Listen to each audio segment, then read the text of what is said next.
You've taken work-life balance to, like I said, a whole nother level, because I think what an employee would expect is that means flex hours, like you're saying, like Sure. the typical things, the summer Friday programs, the we're going to let you be remote part of the time. But we don't expect our workplace to take a genuine interest in our emotional well-being. All the stories that you shared there had deep emotional connections True. for the employee that they were dealing with.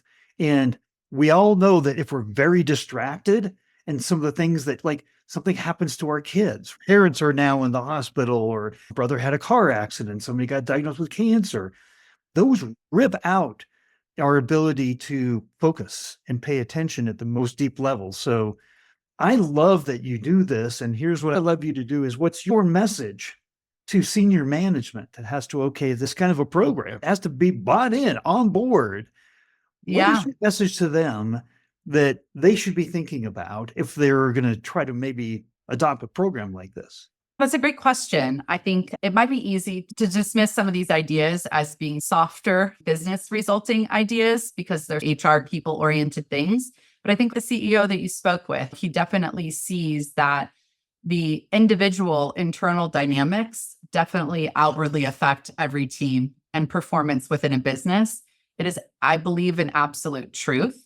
So, as a business, if we can invest in the individual, we can again lift all boats with the tide. Every individual that we can lift up to experience themselves differently, experience their coworkers differently, experience their life outside of work in a newly empowered way, which has everything to do with personal fulfillment and personal development.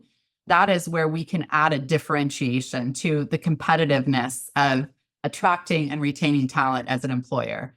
The things we would otherwise do are what everyone else is doing. So let's double down on something that creates an emotional connection to the company, that really creates gratitude and appreciation for having helped them solve a difficult emotional situation that allows them to experience much more happiness and fulfillment at work and outside of work. That connection will pay dividends in the long run.